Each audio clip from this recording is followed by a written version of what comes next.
एक बार एक कवि हुआ करता था। उसकी माली हालत इतनी खराब हुई कि घर में खाने के लाले पड़ गए।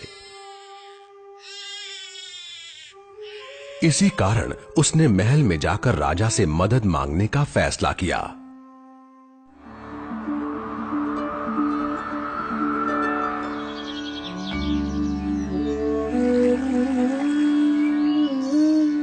राजा के बुलाए जाने पर उसने अपनी कविताएं पढ़नी शुरू कर दी।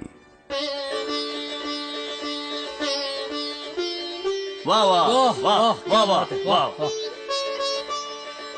राजा बहुत प्रसन्न हुआ और उसने कवि से अपना इनाम मांगने के लिए कहा। कवि ने मोहरों से सजे शतरंज की ओर इशारा करते हुए कहा, महाराज, अगर आप पहले खाने में चावल का एक दाना रखें और हर खाने के लिए उसे दुगना करते जाएं, तो मैं समझूंगा मुझे मेरा इनाम मिल गया। बस इतना ही? राजा ने पूछा। सिर्फ चावल का एक दाना और सोना नहीं?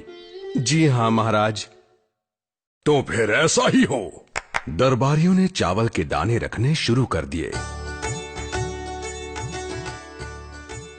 पहले खाने में 1, दूसरे में 2,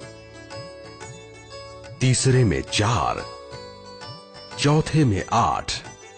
इस तरह वो रखते गए। जब 10वें खाने में चावल रखने की बारी आई तो उन्हें चावल के 512 दाने रखने पड़े। 20वें खाने तक संख्या बढ़कर 5,24,288 हो गई।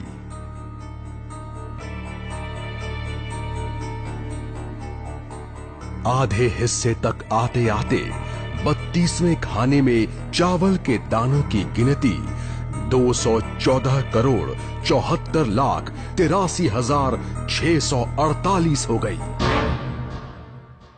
जल्द ही गिनती अरबों खरबों में बढ़ गई। आखिरकार अभागे राजा को अपना पूरा राजपाट उस चतुर कवि के हाथों सौंपना पड़ा। और इसकी शुरुआत चावल के सिर्फ एक दाने से हुई थी। कहानी की सीख, चक्रवृद्धि की ताकत को कम नहीं आंकना चाहिए।